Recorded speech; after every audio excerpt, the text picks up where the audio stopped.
Okay, good evening, good morning, or good afternoon, everyone, wherever and whenever this may find you. My name is Ayça Çubukçu. I'm an associate professor in the Department of Sociology and co-director of LSE Human Rights at the London School of Economics and Political Science. It's a pleasure to welcome you to our annual Human Rights Day lecture at LSE, and a great pleasure to introduce our speaker today, Dr. Noura Erakat. Before we proceed, first allow me to extend warm thanks to colleagues at LSE Human Rights and the Department of Sociology, in particular Sara Salem, Mai Taha, Mahwish Ahmad, and Fran Tompkins for their commitment in making this event possible. We are honored and thrilled indeed to host Dr. Noura Erakat for our Human Rights Day lecture today, which was delivered by Professor Seyla Ben-Habib of Yale University last year, which some of you will remember. Now, Dr. Erakat's work as a scholar, editor, and public intellectual will require no introduction for many of you. Nevertheless, let me say a few words to introduce her for those who are going to witness her brilliance for the first time today. Dr. Erakat is a human rights attorney, associate professor in Africana Studies and the program in criminal justice at Rutgers University, as well as a non-resident fellow at the Religious Literacy Project at Harvard Divinity School. Dr. Erakat is the author of Justice for Some, Law and the Question of Palestine, which was published in 2019 by Stanford University Press, which received high praise, and I must say awards too, for this brilliant work, which includes the Palestine Book Award and the Bronze Medal for the Independent Publishers Book Award in Current Affairs and Foreign Affairs, in current events and foreign affairs. Dr. Erakat, in addition to her work as a scholar, has served as legal counsel for a congressional subcommittee in the US House of Representatives, as legal advocate for the Badil Resource Center for Palestinian Refugee and Residency Rights, and as national organizer of the US campaign to end the Israeli occupation. Dr. Erakat is co-founding editor of Jadeliya and an editorial board member of the Journal of Palestine Studies. She has also produced a number of documentaries, including Gaza in Context and Black Palestinian Solidarity, which I will be showing in my class this year. As a public intellectual, she has also appeared on the media extensively, including on CBS News, CNN, Fox News, and NPR, among many other media outlets.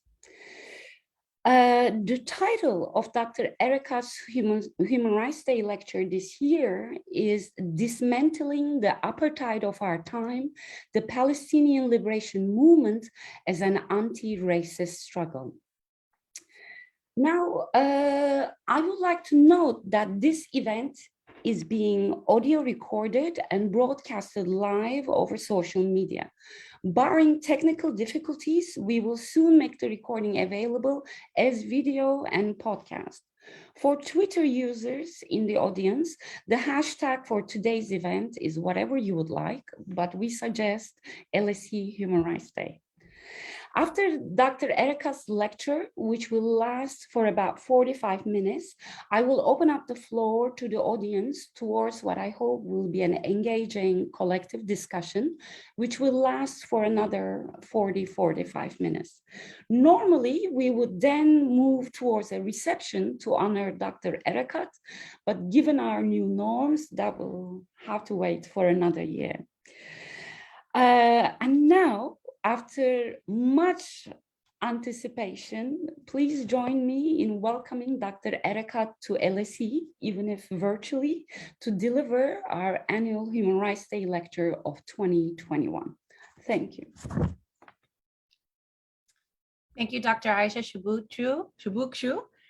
for a very kind and generous introduction. Thank you to the LAC Human Rights Program, as well as the LAC Sociology Program, and to the audience here today. This is definitely an honor. I wish that I could be with you. In addition to the fact that it's a personal honor for me to be able to deliver this lecture and to share the legacy of the Palestinian intellectual tradition in theorizing racism, in particular application to the Palestinian condition. I just want to note that it's quite an achievement to be able to center Palestinian human rights within the academy without great controversy. That in and of itself is the result of tireless advocacy and efforts on behalf of generations of Palestinians, now 7 decades and counting. And so I am honored to continue that legacy, that tradition, and hope that this builds a bridge to a future of even more mundane appearances that are no longer deemed controversial. So thank you for that. As Dr. Çubukçu intimated, this lecture is to discuss the apartheid of our time, and particularly considering the Palestinian struggle for freedom as an anti-racist struggle. Much of this work is based on scholarship that is already published and available, as well as forthcoming scholarship, including works, co-authored work by my colleague, Professor and Dr. John Reynolds. And so you can also find references that, to this work on our academia.edu page for references. Okay, with that, let me share my screen in what is now our Zoom tradition. Here we are. Let me minimize this. Okay. Can you see this okay? All right, wonderful. So in April 2021, Human Rights Watch and B'Tselem sent shockwaves, well, April 2021 specifically Human Rights Watch, but together with B'Tselem sent shockwaves across the human rights community and political circles alike when it published a report accusing Israel of the crimes of apartheid as well as persecution. The report built on decades of the intellectual work and political advocacy of Palestinian scholars and Palestinian advocacy organizations. Notably, the Human Rights Watch report diverges, however, from those legacies in significant ways. In particular, the Human Rights Watch and B'Tselem approach is concerned with governance. It is predicated on Israel's opposition to establishing a Palestinian state and arrives at the present as an unintended outcome. The other approach is a decolonial one and has been mapped out by the Palestinian intellectual tradition. It grapples head-on with Jewish Zionist settler sovereignty and insists that Israel's racial nature is rooted in ideology and not circumstance. In this talk, I will explore the Palestinian intellectual legacies that predate the 2021 apartheid findings, with a particular emphasis on the 1975 UN General Assembly Resolution 3379, declaring Zionism as a form of racism and racial discrimination, to consider an alternative trajectory of the Palestinian freedom struggle as one against racism. In doing so, the talk will highlight the outstanding controversies among those who agree that Israel oversees an apartheid regime, and will also consider the implications of charging with Israel with apartheid at an international tribunal. So here is a nerdy roadmap of the talk to come. I'll begin by, so most of this conversation that's happened and the way that it's been emphasized specifically within the legal scholarship is on the juridical and empirical analysis of Israeli apartheid. Rather than end there, I'm going to begin there, right? Because let's just settle that question. This is not an issue. I'll then move on to, the assumption that because Israel did not establish a Palestinian state, because it did not circumscribe Zionist settler sovereignty within the 1967 or the borders or the Green Line, it therefore becomes an apartheid state. Of course, in contradistinction from the Palestinian intellectual tradition, which has insisted that Zionism in and of itself is racist, not just as a part of forming racial discrimination, but is a racist ideology. And so I'll be presenting some of those findings and how we see them manifest specifically and debated at the United Nations during the debate on Resolution 3379 in the fall of 1975. Then I'll loop back. So see how this roadmap begins in the present, heads us, stepping a little bit back towards the torpedoing of the Palestinian state, goes back historically, but then back into the present of how then, especially since the collapse of Oslo, how has that collapse also established a road back to a pointed critique of Zionism, using legal analysis as a way to scale the fortress that Oslo built around Zionism as a concept, fortified and protected from critique, bringing us into the landmines that we experience today. Is anti-Zionism, anti-Semitism, why or why not? Very much highlighting that these are not new debates, but actually ones that are resurrected, that have historically been settled, that we are grappling with once again on new grounds. I'll end with kind of the horizon. What are the outstanding issues regarding race, and what are the utility of legal strategies? So let's begin with what we seemingly know in the apartheid discussion. Here we have a map of the Partition Plan in 1947. So this would be the 1947 lines, then the 1967 line, or the 1948 armistice lines in the center.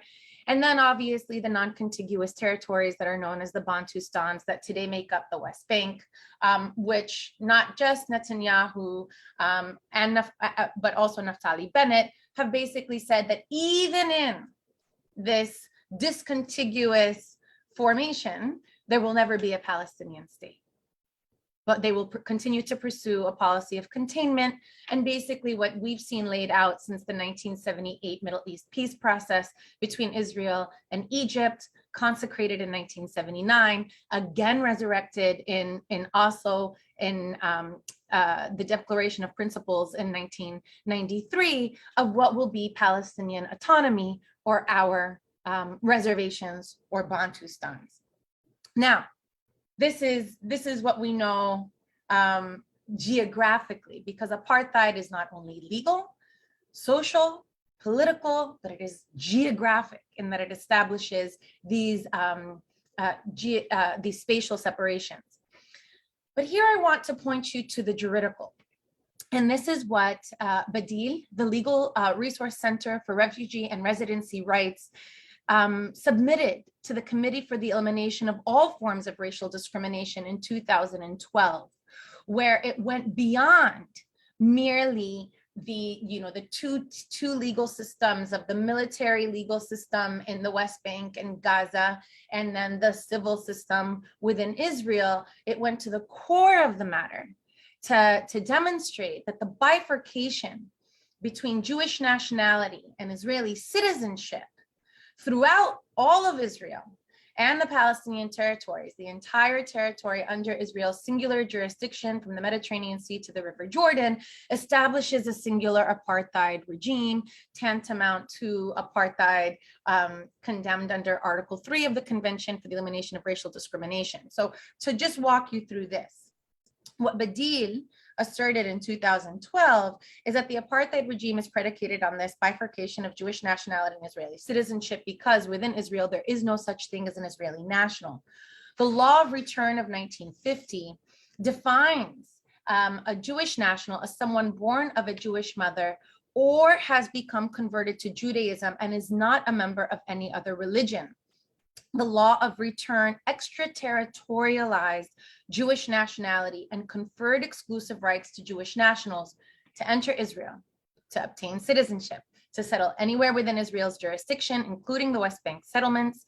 The legal framework of Jewish nationality effectively affords Jewish persons anywhere in the world more rights than the Palestinians, whose presence preceded Israel's establishment, including those who were not exiled and became citizens of the state.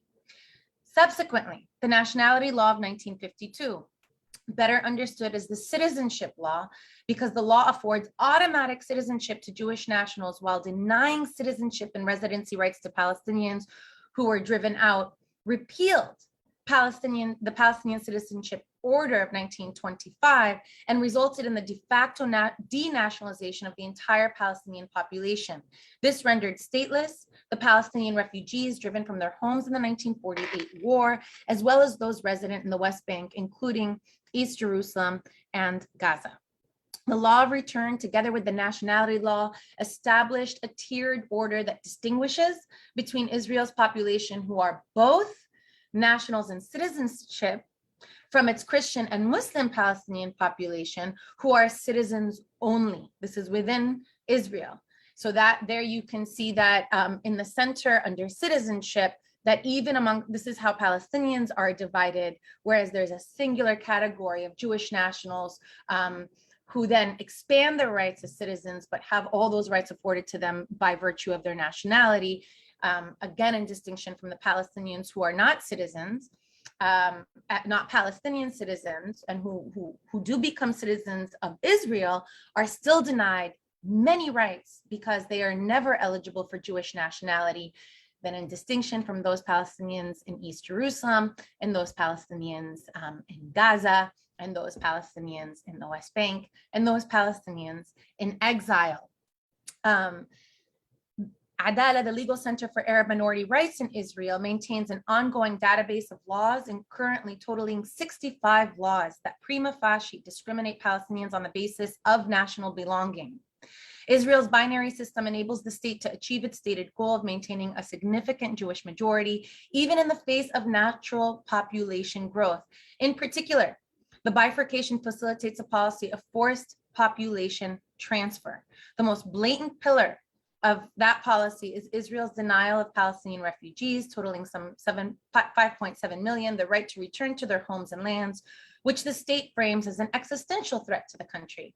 Other laws include the ban on family reunification, 2003, the Admissions Committee Law, 2011, the 2010 Amendment to the Negev Development Authority, and the 2009 Israel Land Administration of Law. Forced population transfer, together with other discriminatory policies also predicated on the exclusive right to Jewish nationality, violate Articles 2C and 2D of the Apartheid Convention.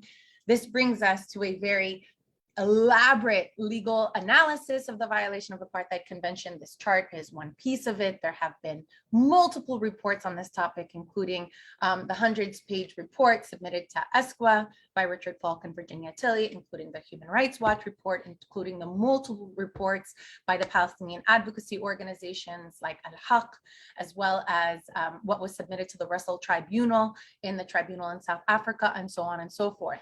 But let us come back to the 1973 Apartheid Convention that declared for the first time racism in the form of apartheid as a crime of humanity. Now, one of the ways that we've conceived of racism in the present is to create some sort of historical revisionism, that it was primarily a domestic problem within South Africa, that this was about racial discrimination practiced by one state that was so obscene, in a way that obscures the way that this kind of racism is actually, international in scope and not limited to South Africa, as much was declared by the Committee for the Elimination of Racial Discrimination in 1995, but two, and more significantly, that this wasn't just a problem of racism, but apartheid was a colonial project, right? It's that international dimension that gets lost in the domestication of all racial analyses, especially in the present, as we conceive of racism as a governance issue to be overcome by countries that are going to achieve their full potential in overcoming it through some sort of juridical resolution. But South African apartheid was fundamentally a settler colonial project intent on removing Black Africans, albeit internally, as opposed to the external displacement characterizing Palestinian removal, expropriating their lands, concentrating them into small territories known as Bantustans, and supplanting their indigenous sovereignty with Afrikaner sovereignty. South African apartheid was far more than the white supremacist project we remember it for, contained with domestic borders. Its proponents also understood it as a movement for Afrikaner self-determination against British oppression on a land without a people, meaning no recognized juridical people with the right to self-determination. The connection between Zionism and apartheid reflects in part their common origins within the crucible of British Empire.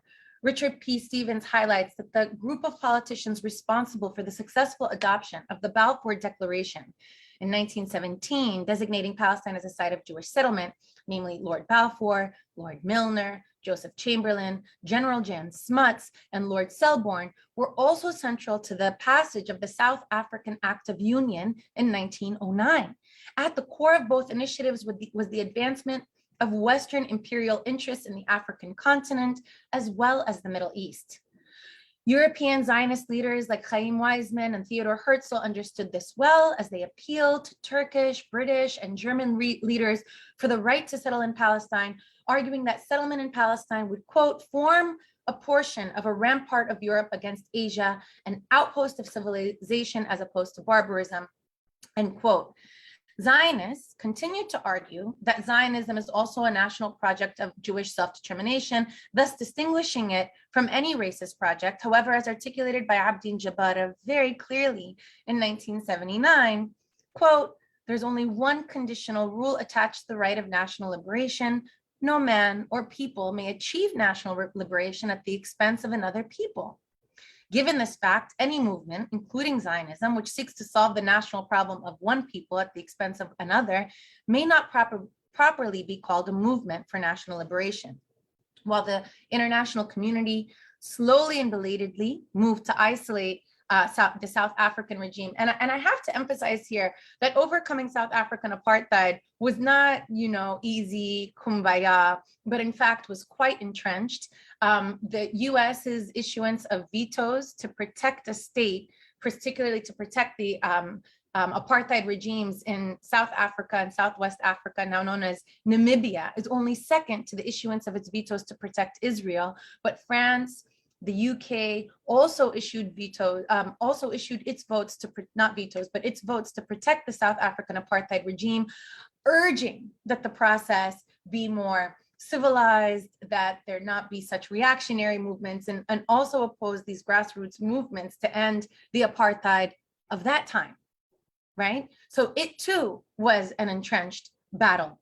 Israel sustained, however, as boycott gained traction across the world, Israel sustained the South African apartheid economy through the development of a robust arms industry, a covert arms industry. The South African government regarded Israel as a fellow country under siege, quote, situated in a predominantly hostile world inhabited by dark peoples, end quote. In 1973, the UN General Assembly condemned the, quote, unholy alliance between Portuguese colonialism, South African racism, Zionism, and Israeli imperialism. 2 years later, the UN would condemn Zionism as a form of racism and racial discrimination in Resolution 3379, placing it squarely within the agenda of the Decade Against Racism, originally conceived to dismantle apartheid, African apartheid, and I'll get back to that. But here's the detour that takes place. The international community achieved the mandate of dismantling apartheid in South Africa within the span of 2 decades. But at the very moment of South African and Namibian liberation, Zionist settler colonization and apartheid found a new lifeline in the Oslo peace process. So let's move to that. Now, what I want to show you here is actually, if we actually go back to this map. So the idea was that Oslo, if Zionist settler sovereignty could just be contained within the 1967 border and a Palestinian state could be established on the West Bank and Gaza, the idea was that there would be international sanction for whatever discrimination, for whatever displacement of refugees, to normalize those violences within Israel as established up until the establishment of the 1949 armistice lines in March 1949. That was the idea. This goes back into the drafting history of UN Security Council Resolution 242. I'm happy to answer questions about that. Here's what's significant about this, is that Israel had that opportunity to preserve its Zionist settler sovereignty, but it single-handedly torpedoed the opportunity to do so in the following ways. This is what it created of what would have been the West Bank, and instead of some 20 non-contiguous Bantustans or reservations, however you want to describe them. The blue land masses are Area C. These are jurisdictional categories that were created by the peace process. Checkpoints are an invention of the peace process. This part, the part that I don't know if you can see you can't. The blue part on the easternmost border, the Jordan Valley, is 30% of the West Bank, and that is what has already been declared de facto annexed and was going to be de jure annexed under the Trump administration, but for the resistance of the international community, but the de facto annexation remains. Here we have that Israel increased its settler population from 200,000 to 600,000 in the West Bank, and it built the annexation wall that runs primarily into the West Bank and confiscates another 13% of the territory. As I said, it oversees the de facto annexation, not only of the Jordan Valley, but all of Area C, or 60% of the West Bank, and has stated explicit expansion, intention of de jure annexation. It's declared sovereignty over East Jerusalem, where it prohibits Palestinian travel and presence between the West Bank and Gaza. It securitized the 2 million person population in the Gaza Strip and continues a policy of forced population transfer to undermine Palestinian cohesion in order to maintain a Jewish national majority. Beyond that, here we have the creation of yet more security technology to circumscribe Gaza that, fits into an entirely different discussion, which I'm happy to entertain in the Q&A. But I want to end by showing that this form of removal, concentration, and dispossession of Palestinians also exists within Israel proper, where Israel continues a settlement policy directed not only at the Palestinians in the West Bank today, but also the Palestinians in the south of Israel, or the Negev desert. Israel has made clear to the world what Palestinians have long known, is that it wants the land without the people and wants to remain the sole source of authority from the river to the sea. The Human Rights Watch report concluding that Israel oversees an apartheid regime is more of an acknowledgement than a revelation of its existence, and it continues the rich line of resources and intellectual offerings that Palestinians has made. Even the title's report, A Threshold Crossed, reflects that Israel has removed any plausible deniability of its intention to remain the sole sovereign, and at best to offer Palestinians the opportunity to govern themselves in autonomous zones, equivalent to North American reservations in Canada, as well as the United States, as well as South African homelands, the latter which were condemned as, quote, white minority domination aimed at possessing the African people of South Africa their inalienable rights in 1976, but in the case of Palestine, are seen as a pathway to peace. At issue in 2021, is not whether Israel oversees an apartheid regime, but whether the international community is willing to acknowledge it and take responsibility for its dismantlement. The obstinate refusal to do so reflects a commitment to Zionist settler sovereignty as the optimal solution to combating anti-Jewish bigotry, as well as an often explicit expectation that Palestinian life is expendable and well worth the cost of that endeavor. Under the liberal framework, Israel became an apartheid state. It was a dream, a Zionist dream that became a Frankenstein, right? But this would be a misreading of the situation, as it assumes that the problem is one of governance rather than ideology. Israel did not become a discriminatory regime. It is defined by that discrimination. This is not the unintended outcome, but is precisely the outcome we should have expected, and Palestinians have been showing us will become the outcome. And a return to the Palestinian intellectual tradition will demonstrate as much. So here I have a crude periodization of that intellectual tradition that shows that between 1948 and 1967, Palestinian literature on this topic again and again demonstrates that Zionism is a form of racism. It forms internal colonization and exclusion. This is writers like Fayez Sayegh, Hassan Saab, and others that I've not, Sabri Jirias, and others that you can find actually in the pages of the Journal of Palestine Studies. In post-1967, when we see this dual system applied, that's when this critique becomes even more popular and acceptable because of the establishment of a military regime and a civilian regime.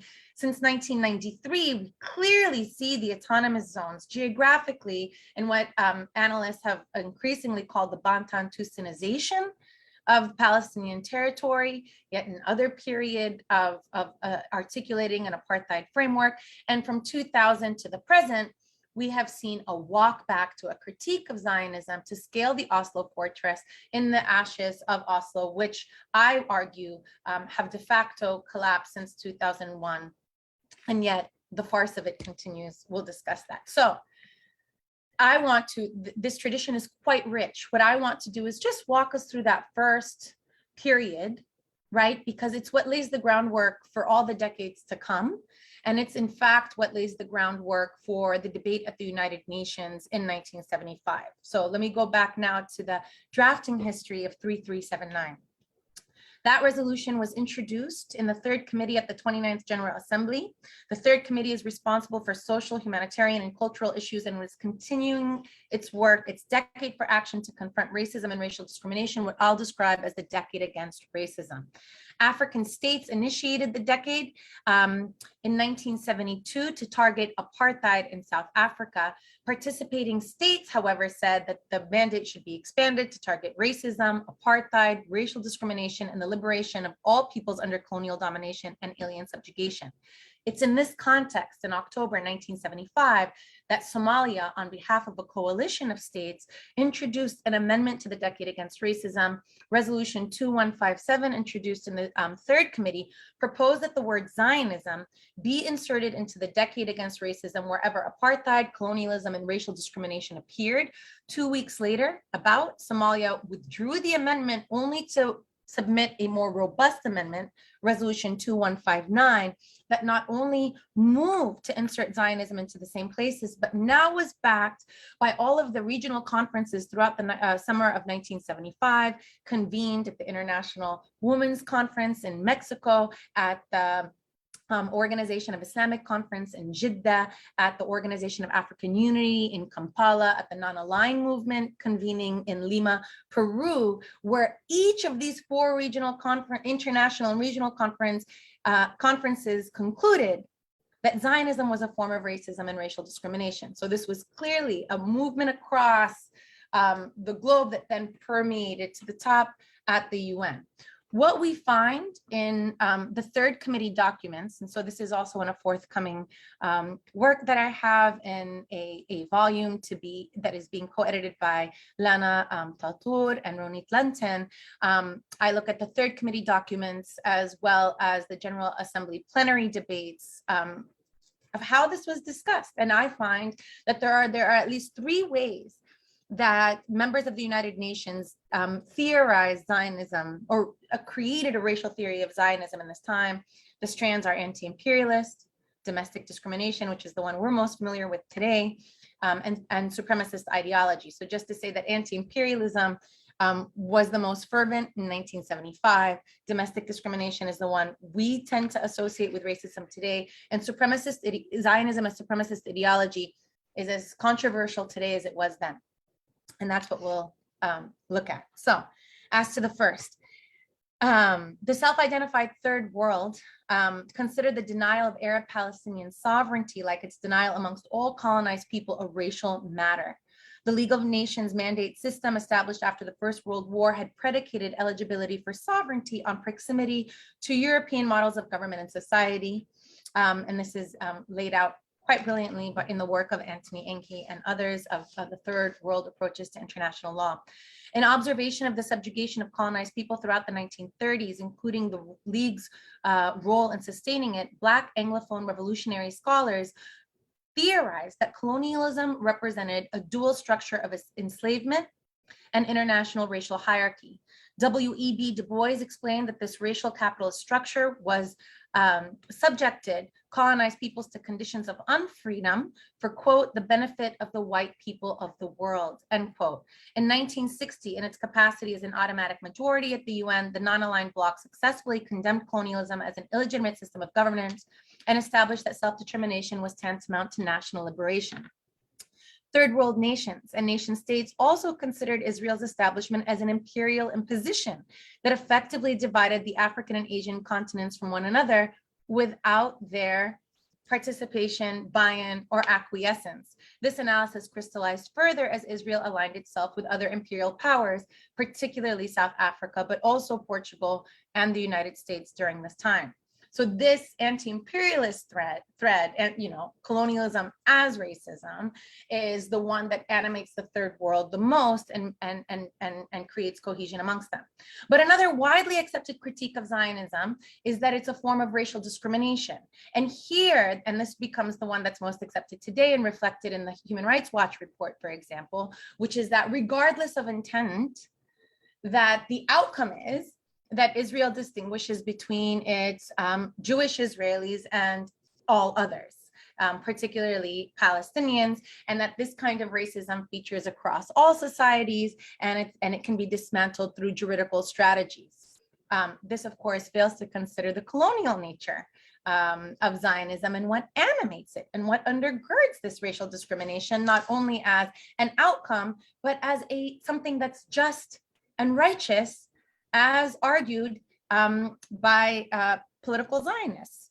So this brings us to our third and most controversial topic, which is that Zionism is a supremacist ideology. Now, this is articulated most clearly by Fayez Sayegh, a Palestinian academic. He's also the director of the PLO Research Center at the time. He represents the Kuwaiti delegation to the United Nations and is the engine behind 3379. He's careful to show that beyond its colonial practice, Zionism is racist, and he focuses on three pillars that make it such. One, racial segregation, racial exclusiveness, and racial supremacy. Sayegh points to the writings of leading Zionists to illuminate how self-segregation within an exclusive Jewish state is an aversion to assimilation within non-Jewish societies. He then demonstrates how racial exclusivity, which is also a form of racial purity, is the force that propels Palestinian removal and precludes cohabitation with them. Finally, Sayegh concludes that segregation and exclusivity make possible the manifestation of Jewish superiority, fundamentally rooted in the belief that Jews are God's chosen people. Sayegh and his peers are well aware that the concept of a Jewish race is a cornerstone of secular European anti-Semitism. Europe's racialized exclusion of Jews was predicated on Orientalist conception of Jews as backward, dirty, religious, and unfit for modernity.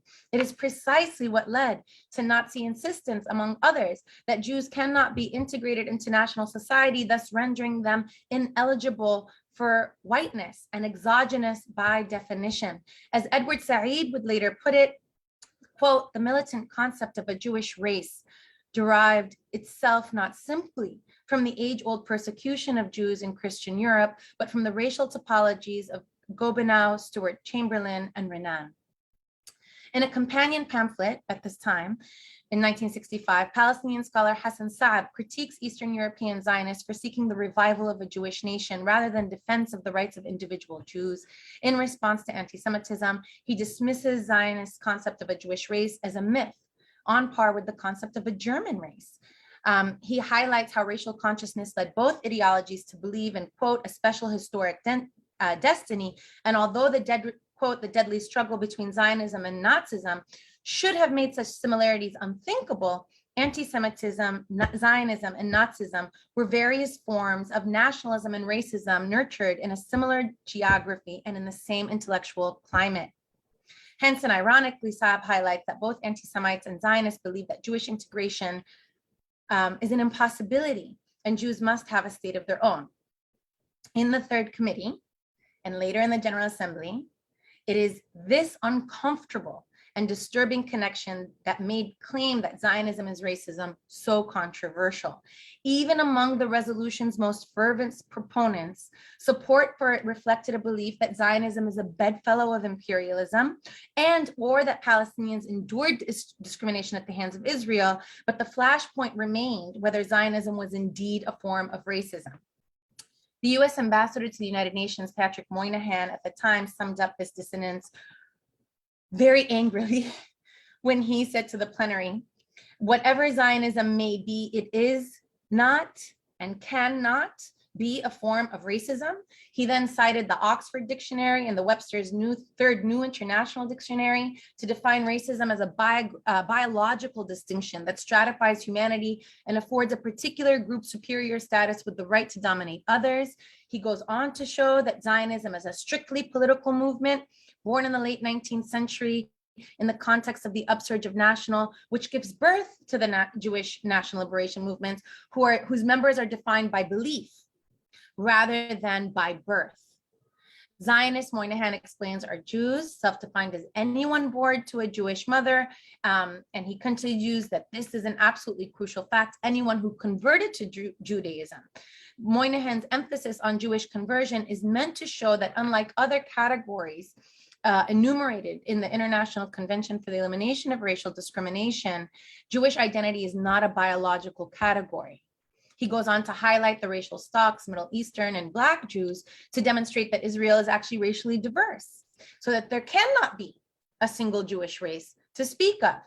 Now, here I want to point you to the International Convention on the Elimination of All Forms of Discrimination, which is a deep source of the controversy that continues to this day for failure to be able to articulate what is race, what is racism.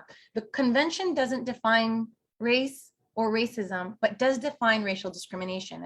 And as you'll see, here is the clause that defines racial discrimination. What you get is that this definition compounds the ambiguity over the meaning of race, first by distinguishing it from other immutable categories, namely color, descent, or ethnic origin, and second, by suggesting that a state can racially discriminate on a basis other than race. The convention deliberately does not enumerate any particular forms of racism, with the singular exception of apartheid. And what's ironic about all this is that the impetus for the drafting of the ICERD was actually anti-Semitic outbreaks in Germany at the time. It is what launches, it is what propels the desire to draft a convention against racism, which was met with controversy at the drafting stage. There was broad agreement that anti-Semitism constituted a form of racism, but a lot of controversy over whether or not to also name Nazism, to also name Zionism, how it would be named, in what clause it would be named. And ultimately, anti-Semitism doesn't get named in the Convention Against Racism, and instead, the final convention bifurcated a convention against racism, which is what we see here, and a separate convention on religious freedom, where anti-Semitism is named. The lack of a definition of race and racism created significant room for political maneuver, as well as genuine confusion in the 1975 UN deliberations. In his capacity as the representative of Kuwait, Sayer repeatedly and tirelessly made the case against Zionism. He responded to Moynihan when he pointed to the ICERD's expansive definition to say that it could be based on, racism can be based on descent as well as ethnic and national origin. He continued that Zionist ideology is racist, that Jews are not merely a faith, but are sutured and united by membership in an ethnic community that had the right to create an exclusive state in the place of another people. He then said that if you cannot show that Zionists wanted Jews to be considered a matter of race, it would be impossible to speak of racism. And then to answer his own challenge, he cites Zionist thinkers and leaders, including the founder of political Zionism, Theodor Herzl, to show that the Zionist conception of Jewishness, quote, had nothing to do with religion. It was the racial link that made a Jew, thereby responding directly to Moynihan that this was not an immutable category, that it was not something that was based on birth, but instead was merely a matter of conversion and political decision. As for diverse racial stocks, Sayer explained that racism is like a cancer that defines containment. And once Zionism had racialized non-Jews in Palestine, it soon came to draw a color line, or a racial line among Jews themselves, far from establishing racial diversity. As argued by Ambassador Moynihan, the subjugation of Middle Eastern and Black Jews exposed the, quote, Zionist myth of one Jewish people and demonstrated the supremacy of the white Jewish establishment. Significantly, Sayer emphasized that unlike anti-Semitism, political Zionism referred to the juridical policy embodied by an actual state.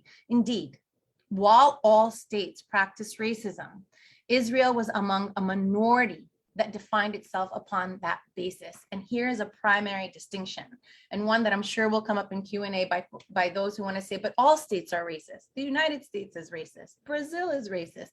Canada, yes, all states are racist, are presumptively racist. Israel defines itself upon that distinction in ways that many other states are attempting to do today under the banner of democracy. Right? When Richard Spencer says that he wants to follow the model of Israel in order, for the future of European sovereignty, so that, the US can be declared a white state, right? That is through a democratic pathway, or the Hindutva pathway of India being a place where it's righteous that it belong firstly and foremostly to Hindu Indians. This is not unique, but the ability to define a country upon that discrimination and the fact that we uphold and protect it is quite unique. When the declaration for action finally came to vote, when this was very controversial, there were a number of procedural maneuvers. There was a split amongst Black African states. The large majority of them supported this, and so on and so forth. I'm happy to discuss that. But ultimately, the resolution, the amendment to amend the Decade Against Racism passed with a strong majority of 72 to 35 with 32 abstentions.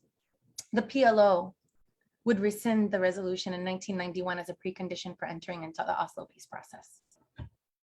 So we enter into Oslo, where I showed you we began what lays the pathway for permanent Palestinian autonomy and occupation. So I argue that Oslo has become our sovereignty, a Palestinian sovereignty trap. And I borrow from indigenous scholarship on this issue. A number of indigenous scholars in North America have highlighted how sovereignty as a pathway to freedom has actually created a condition of permanent subjugation. So I borrow from that thinking, Audra Simpson, Glenn Coulthard, Nick Estes, and others, to basically show Keolani Ka'unui, to show that a Palestinian sovereignty trap is the permanent condition of proving eligibility for self-rule to a settler sovereign in the hopes of achieving independence, but rewarded only with limited privileges, ad hoc reprieves, and greater authority to police Palestinians for the sake of protecting Israelis. More significant, perhaps, is how the bilateral structure of the political negotiations framed as peacemaking obfuscated the very power dynamic that defined the so-called conflict and cast Palestinian resistance in all of its forms: BDS, mass protests, the Gaza March of Return, legal advocacy as terroristic. The 1990s neoliberal apex of US global hegemony and a supposed post-colonial era did not provide the fertile ground for critiquing Zionism, and there seemed to exist a broad chasm between the structural critique of Zionism and the fortress that Oslo had built to insulate Israel.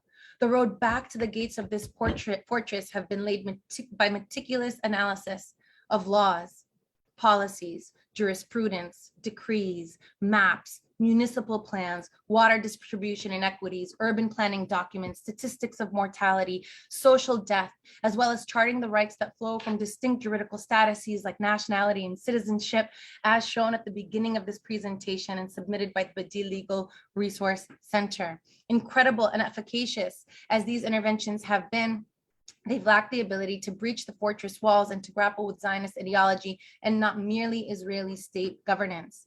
Emphasis on governance creates the illusion that Israel's regime of discrimination can be remedied through reform, inclusion, and formal equality. Liberal solutions to answer a liberal critique. But Palestinian critics have insisted and continue to insist that they do not simply seek to democratize the settler colony, but to decolonize it through an explicit disruption of Zionist claims and Zionist prerogatives. Legal analyses in the post-Oslo era have by definition been limited in how far they can go here. They have, however, carved open the space for newer generations of Palestinian thinkers and organic intellectuals to make a form of an analytic renewal and return to the radical and unapologetic tradition of anti-racist language of the 1960s and 70s, re-emphasizing Zionism as a settler colonial structure with a racial logic expressed through apartheid laws and institutions.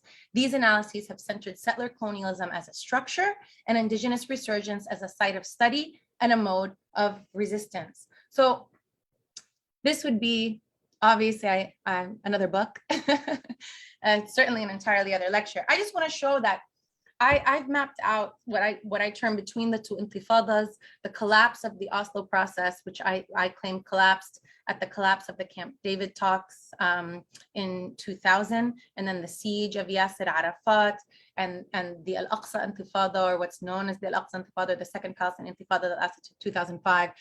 That marked the end of, I think, the end of the peace process.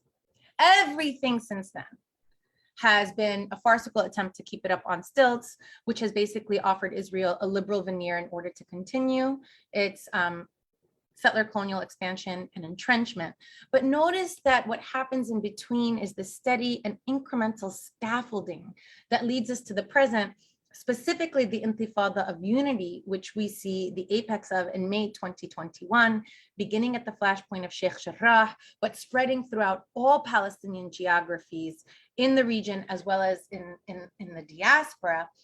In the course of this, 16 years or 21 years, however you map it, I map out 4 phenomena that I think are the most significant in changing the discourse of breaching Oslo's fortress walls so that we're able to critique Zionism, which brings us to 2021 and Palestinians themselves squarely critiquing Zionism, providing that theory yet again as activist proxies, as an intellectual practice, here where we see that Palestinians in Sheikh Jarrah, in the rest of Nablus, in Beta, in Al-Khalil, in Al-Lid, in Al-Nasr, in Al-Naqab, in Gaza, in the diaspora are telling us one thing, which is that our condition of subjugation is a singular condition, despite the violent geographical and juridical demarcations,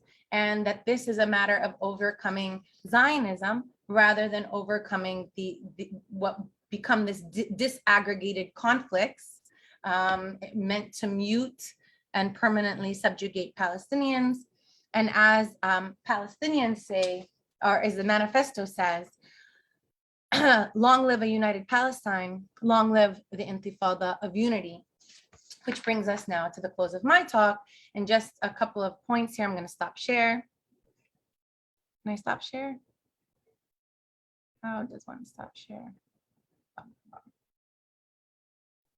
I've stopped share, but I'm still here. Okay, so which brings us, I just want to end by highlighting a couple of things. So I want to emphasize that I don't think the controversy is whether or not there's apartheid. There is apartheid. Right? There's controversy amongst the camp who agree that there's apartheid of whether or not the issue is governance or ideological, and hence the chasm I mapped out between the Palestinian intellectual tradition or a decolonial tradition and a liberal tradition that wants to resolve this through equality or juridical frameworks.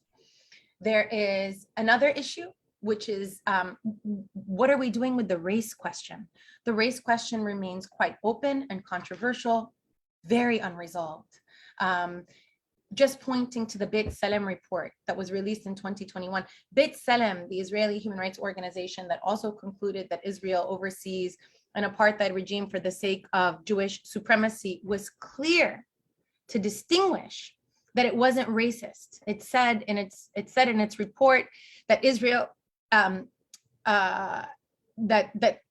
unlike South Africa, where, quote, the division was based on race and skin color, in Israel, it's based on nationality and ethnicity, thereby insisting that nationality and ethnicity are not forms of racism. So they conclude that there's an apartheid without racism. So it still leaves open to question, how are we to deal with the racist question, with the question of race? which remains, something that scholars and activists are pointing to. There are many ways to answer this question. I attempt to deal with it. Lana Tatur, obviously, Shireen Sayali, Rana Barakat, a number of other scholars, Noor Juda and her work, Tariq Radi, a number of other scholars, Nadia Abul Hajj, who have been doing this work and continue to do this work, Elia Zurek, Raif Zurek. So the work is there. And it's continuing to be grappled and now actually accentuated because of Black uprising and what we can think about in terms of, what does anti-Blackness have to do with these forms of racism as well within Palestinian society. The other outstanding question is, what do legal strategies have to do with it? And here, I'll just end that whatever legal strategies we pursue will be limited. They will be tactical and they will be limited. What we've seen at the ICC so far is not a lot of promise. This has a lot to do with the shortcomings of international criminal law altogether. It has to do with the fact that there has been no submission, even by Palestinian advocates in any of the Palestinian petitions that Israel oversees the singular apartheid regimes. It has been charged with apartheid, but only within the Palestinian territories and not across all of the territories. So there's a limitation in that respect. There's a hesitance within the Palestinian legal advocacy community in that regard. And there's a tremendous risk. It's understandable why. This is going to be a very political movement forward. Even getting the ICC to acknowledge that Palestine has jurisdiction to submit a petition took decades of advocacy, right? And to overcome ongoing efforts, right? That have included the Trump administration threatening the prosecutor, that withdrawing of funds. It seems to be the ICC will be between a rock and a hard place because of its politicized nature, but this is just as much an implication of, a damnation of international criminal law as it is of the structure of the International Criminal Court, which I just want to highlight, irrespective, we should continue to think about merely as a tactic and one site of this battle. I argue, along with John Reynolds, who I mentioned earlier, we argue that the ICC should be used as a place to actually open up the discussion altogether, right? To really challenge the entire system and the shortcomings. As Christopher Gevers shows, apartheid was never meant to be prosecuted because you cannot prosecute a system under international criminal law. You could only prosecute individuals. So how is it that you can prosecute apartheid in this case? And there is actually no precedent where apartheid has been prosecuted, which brings us to the present state that we're in, which I just want to emphasize, yes, this is complex and confusing and heavy and multi-layered, but is also not unique to Palestinians, but is really emblematic of a human condition and of challenges of our time across the world, though I will insist that this is the apartheid of our time and one that we full well have the capacity to dismantle. Thank you. Thank you so much, Noura, for that brilliant lecture. We have lots of questions, but I'll give you a moment to breathe and combine my first question, which corresponds to a question from the floor by Enas Murray. My question comes at the precise point that you left us about the possibilities of mobilizing international law, in particular, international criminal law and human rights law, for the project that you described as decolonization. So I understand your point about strategy, but I do wonder, for example, with the Human Rights Watch report, we had the designation of apartheid, but as you said, the report leaves out the framework in which you are operating, which is one of designating settler colonialism. So is this about Human Rights Watch, its shortcomings as a liberal human rights organization, what you called the frame of governance versus the frame of ideology. So I just wanted to pick up a little bit on this framework of governance. Isn't that what characterizes the international legal order altogether, rather than the kind of ideology critique and the critique of settler colonialism that a decolonial framework would call for? And in this context, how is it possible to build international solidarity? I'm going back to the first question I asked Murray. If we adopt a settler colonial framework, the question seems to say, then the possibilities of building international solidarity might be increased through working with scholars and activists who also adopt that anti-colonial framework. So what would you say to this question? Yeah, well, first of all, thank you for asking me. I think we're at least 4 questions, not one. Let me try to address kind of, so just to enumerate these questions. One is about the utility of international law writ large, given that international law in many senses has enshrined power in the status quo of power and a racial hierarchy within the international legal system. So what potential does it have for its dismantlement? Another one is this question about, you know, is this really an issue with Human Rights Watch? Am I actually pointing fingers anywhere? And then I guess 3 questions. Oh, no, there are 4 questions. The third question, well, 3 and 4 are connected. The third question being around what is the utility of the settler colonial critique and its relationship to this, and what do Palestinians have to do with it? So on to the first question, let me just say in sum that I think I agree with the critique that international law is a site of violence and is one that is constituted through a sordid colonial history. Initially, international law develops in the crucible of imperialism to expand empire, and specifically to, you know, to expand first imperial expansion onto indigenous lands in order to, you know, facilitate the pummeling and the takings of those lands, later to facilitate the transatlantic slave trade and to facilitate that trade, to then also facilitate, you know, the division of different colonial geographies and native lands across the, you know, global South. And so this is what international law was created to do. In its development, it has not necessarily been democratized.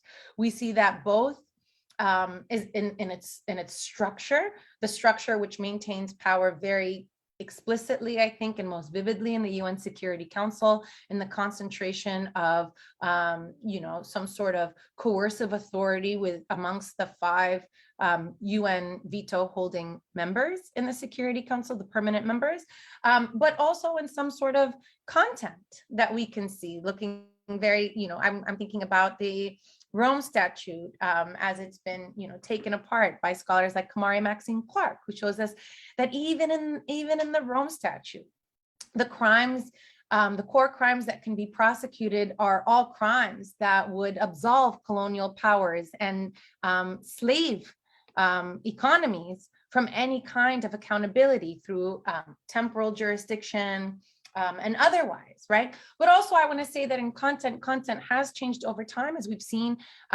as colonized peoples have come to constitute an automatic majority at the UN General Assembly. They also became a source of lawmaking, and that lawmaking created the 1960 resolution condemning colonialism and Resolution 1514. It created the authority that basically conferred soldier status upon guerrilla combatants, that transformed them from criminal terrorists into actual soldiers with the right to kill and be killed, so that the Palestinians have shown how they had lawmaking authority in order to create an alternative to 242 and otherwise, even this resolution 3379.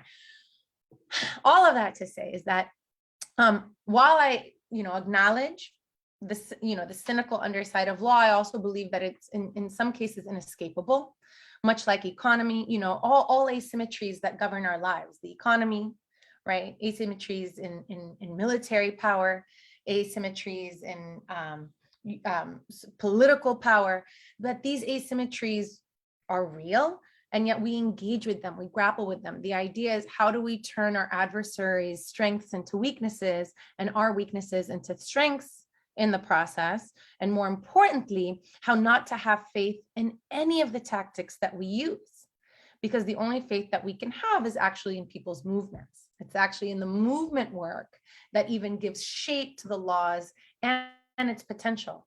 So for example, Palestinians, if they're going to use the law, must develop a political strategy, a cohesive political strategy, and one that right now, I read so many of these documents, that is not obtaining. And the reason is even a schism amongst Palestinians themselves, the Palestinian official leadership, which remains intent on a statehood tract, regardless if that state, is a tiny piece of land they can stick a flag into, right? Versus what we see organically develop and has been our latent Palestinian leadership in the Manifesto of Dignity and Hope of those who are pushing for a decolonial future. These are two separate tracks. So to think that now we're going to have a legal strategy, I think the legal strategy is impaired not by the asymmetries of the law, those most significantly, those have impact, but frankly by what Palestinians are doing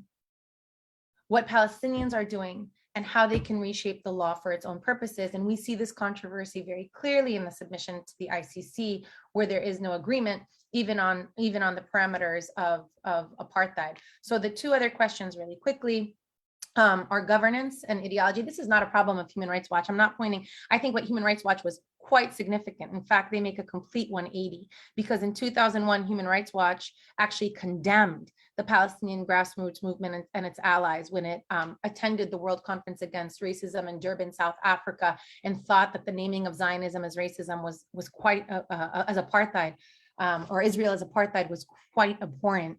And so the fact that I think Human Rights Watch and other organizations see the writing on the wall, if they do not jump ship now, they will be remembered in history as apartheid apologists, right? That's the shift that we're seeing now. It's a moment to save themselves from the scourge of that history, which is also not a condemnation of HRW employees, many of who have been trying to push for this change for decades. And in fact, because of Human Rights Watch, because it's the largest liberal mainstream human rights organization, it's given permission for many people, including members of US Congress, to call Israel an apartheid regime, which hadn't before been possible. So there is utility even in this liberal framework, right?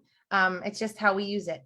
Finally, what about settler colonialism? One of the questions that was presented over and over to me by those who sympathize with Palestinians and agree that it's a settler colonial framework is that settler colonialism as a framework leads us to a dead end, because it basically presents this incommensurability between Zionist sovereignty and Palestinian sovereignty, right? Now, I think that lacks a bit of imagination to understand that decolonialism is a practice of imagination, worlds possible. Our present world is not an inevitability. In fact, it's a reflection of Western hegemony over modes of governance and society, ones that we have seen, quite frankly, fail in most colonial nations that have obliterated a lot of indigenous practices that are probably optimal, and that we see being resurrected in the practices of indigenous resurgence. Some people, when I think of other settler colonial geographies like Hawaii, and I think of the hula as indigenous resurgence in, the resistance against the building of the 30-meter telescope on the Mauna Kea, right? These are constant practices that insist that the history of colonization is not a linear one, whereby the indigenous body becomes a primordial body that's been passed by modernity, but is one that continues to exist, that continues to challenge society and its current makeup, and also continues to offer alternatives for that future. And one of those alternatives, often those alternatives are presented in blueprints, as we see in the Red Nations offering for the Red New Deal, which not only conceives of a way to avert climate catastrophe, but insists that the aversion of climate catastrophe goes hand in hand with decolonization, right? And oftentimes it's not seen in blueprints, but is seen in practice, as we've seen in different geographies, in communities that have turned, abject, rejected geographies into life, as the Zapata have done in the south of Mexico, the Zapatista, as Palestinians continue to do in their geographies and offer. This is difficult because it's not a silver bullet. And, that's why partition is so popular for people, because partition is simple. Okay, there's a problem, you rip it in half, divide things for people. And I think that we have this misconception that these easy solutions are in fact easy. Number one, they're definitely not easy.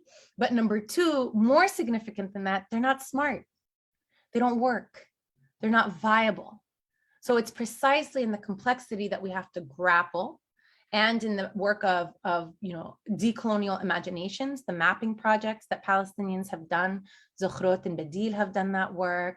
Other mapping projects, I mentioned Nour Juda, her work looks at that. It's ways of thinking beyond just the present, of thinking into possible horizons. Thank you so much, Noura, for that detailed response. I have a question here from Dr. Claire Moon of LSE Human Rights. She's asking, could you say a little about post-Zionist Jewish thought to show something of how the critique of Zionism comes both from within Jewish communities as well as Palestinian ones? So that's question one. And I had another question here. I'm scrolling down at the same time about the PA. This is from Saif Abdin. This person is asking, can the PA's pursuit of recognition for the state of Palestine as it exists at law in the West Bank and Gaza Strip be seen as legitimization of Bandustans? Is it wrong for Palestinian advocates to support international recognition of the state of Palestine? I have a lot of questions here about the praxis of international solidarity. So let me... So maybe I'll make my answers more short then, because it sounds like folks are less interested in this explication and more interested in, what are your thoughts on this? Really quickly, to the question about anti-Zionist thought, right, amongst Jewish community. I mean, this is the thought that is, in fact, one that's been buried by a revisionist history now, which tries to claim that anti-Zionism is anti-Semitism. Some of the most fervent anti-Zionists are Jews who oppose the emergence of Zionism and saw it precisely as a chauvinistic response that internalized Jewish exclusion and failed to overcome anti-Semitism altogether, but instead was predicated upon it. We see that, I don't know if the bibliography is what's necessary for this thought, but suffice it to say that that's, even in contemporary thinkers and amongst allies, we see that amongst a number of Jewish anti-Zionist thinkers who insist that yes, there is anti-Semitism. Yes, we can be a Jewish community, not merely, a faith-based, not merely a group based on religion, but one that's sutured together as a people, because we conceive of ourselves as such, and can also be opposed to the establishment of an exclusive state that has to be maintained through these garrison borders. But there are alternatives. What are those alternatives? Why are we impeded from considering them? Think of even the Bundist movement that wanted us to consider, the alternative to the proper response to Nazism is actually a class-based response that sought to create class-based solidarity in order to overcome nationalism. Nationalism continues to be one of the most powerful forms of mobilization amongst peoples because it's so crude and so simple. Right? But it's also exclusionary, quite often patriarchal, and very violent as well, right? So there are limitations to this. And so thank you to the person who answered that question, but obviously we are in alignment. There's this new anthology that has been put out by by friends, Esther Farmer, Rosalind Paczewski. I write the foreword for this, titled "A Land with a People," right? And it's an entire book of Jewish authors who basically write about their pathway either to oppose anti-Semitism to oppose Zionism or the resistance to Zionism all their life. And by Palestinians who are writing about Zionism from the standpoint of its victims. We were always there, right? This is part of imagining that decolonial future. What about the recognition of a Palestinian state? Okay, so this is complicated. I do not think that the movement and the advocacy to recognize a Palestinian state is ipso facto bad. I would not oppose it just as a matter of principle and as a headline. I do, however, take issue with this political strategy that the Palestinian official leadership has pursued in doing so, right? Because here it comes down to the detail. If it was used merely as a tactic in order to garner and to curry support for the Palestinian cause, in order to then, use available international law tactically, I think that it's useful. In fact, it's the recognition of the Palestinian state by the General Assembly that makes possible ICC jurisdiction today.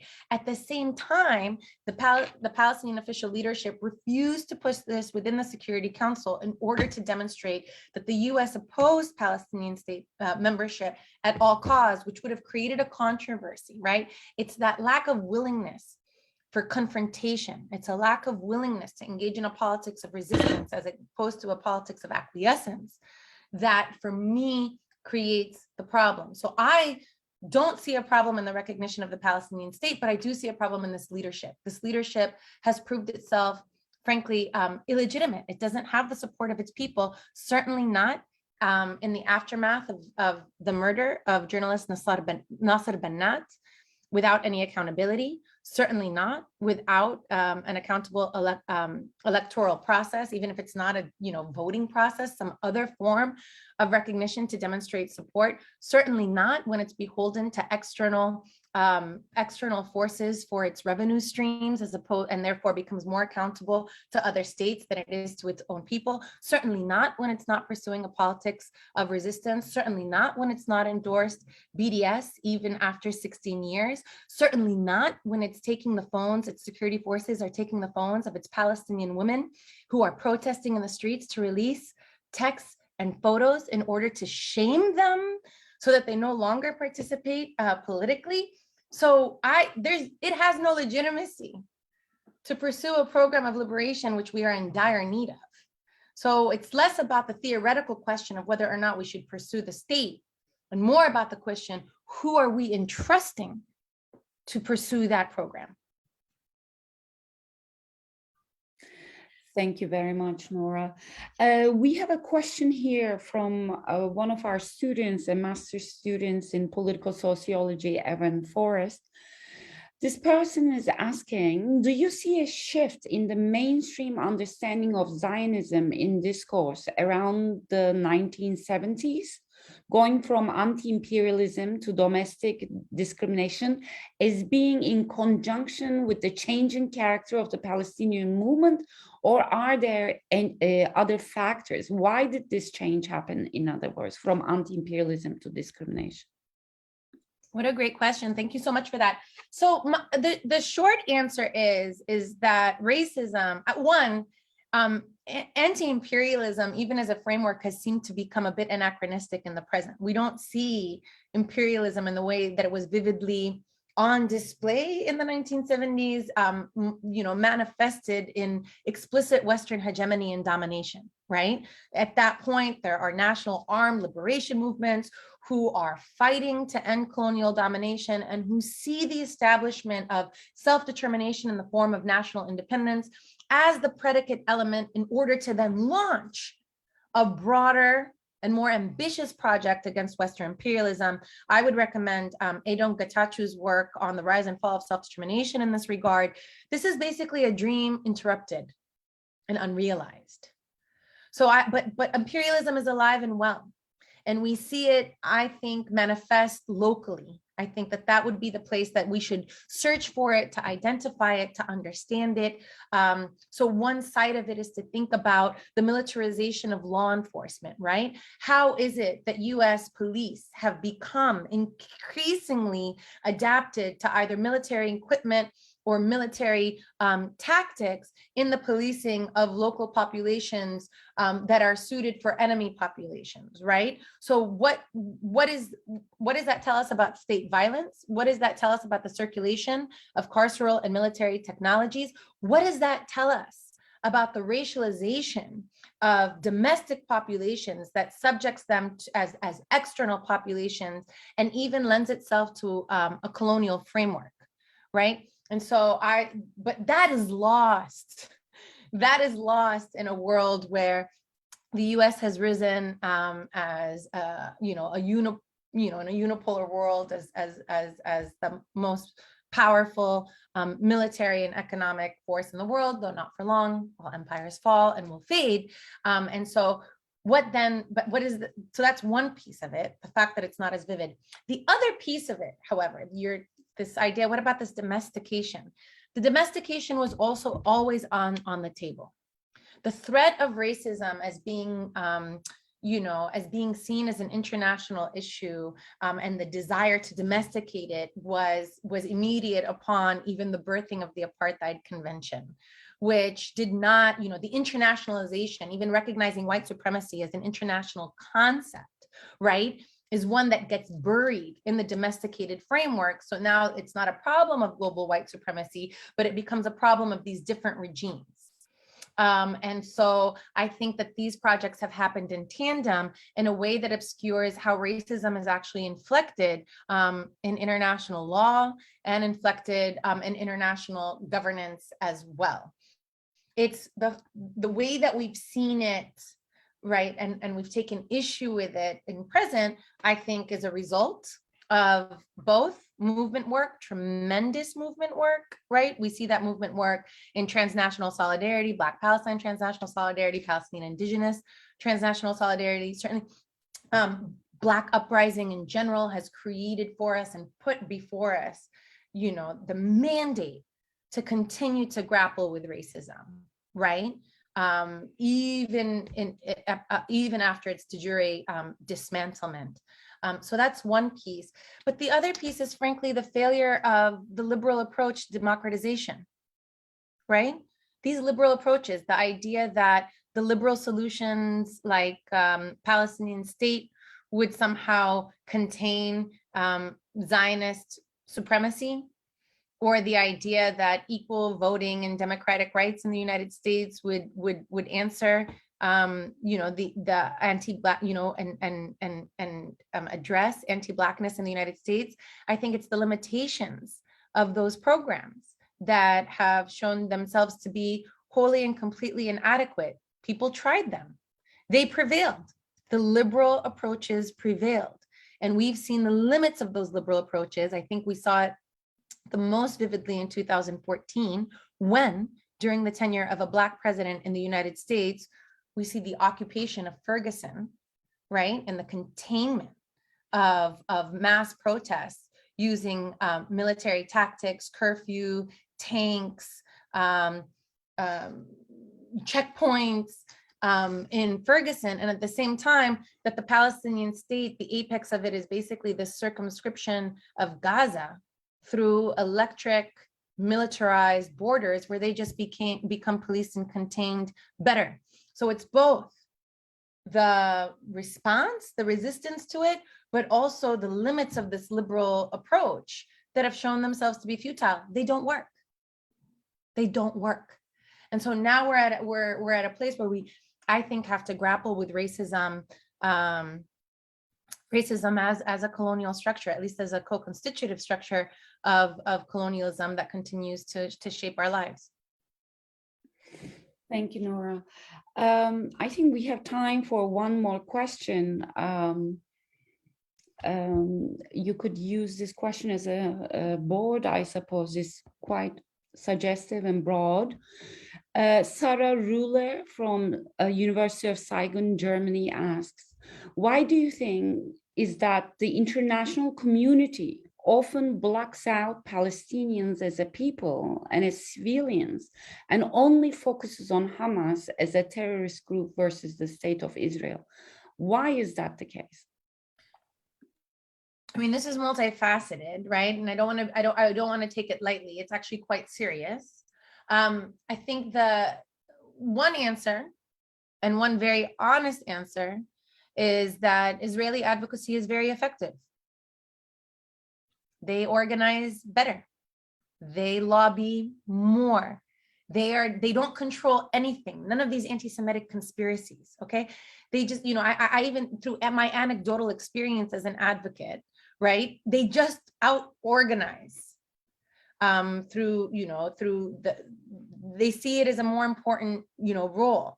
Look at, its diplomatic corps, what it does, the advocacy, the fact that the Palestinian diplomatic corps in the midst of the May uprising, when we saw for the first time a vivid sea change, right, didn't immediately push for sanctions upon Israel. And every place that Palestinians have a diplomat speaks so loudly, right, to the inefficacy of Palestinian advocacy and the counterpart, the distinction to Israeli advocacy, or the fact that at this point, we are not, in terms of Palestinian advocacy, not overturning in our entire diplomatic corps in order to appoint our youngest, our brightest, our most energetic, our most articulate, our most visionary, the organizers, to then replace an outdated, diplomatic corps, with all due respect to their previous service, speaks so loudly, right? This is just a matter of effort. And then there's also obviously entrenched, interests, military interests, economic interests. There's investment in Israel as not just, a high-tech hub, but in Israel as the place to experiment new laws of war on Palestinians, new weapons of war, new technologies of war. This is an entire industry, one that's quite expansive, and that you have a lot of financial interests who are invested in that future. Then you have an entrenched discourse around Palestine that just makes it more acceptable to be anti-Palestinian.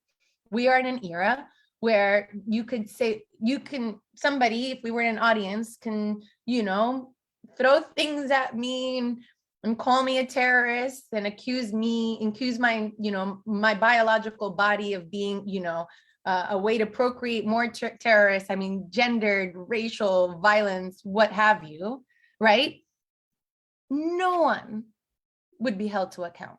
It remains acceptable until we make it unacceptable, right? And to make it unacceptable is also that ongoing and continuous protest. And I think that we have seen significant change. The possibility of this lecture is one indication of it.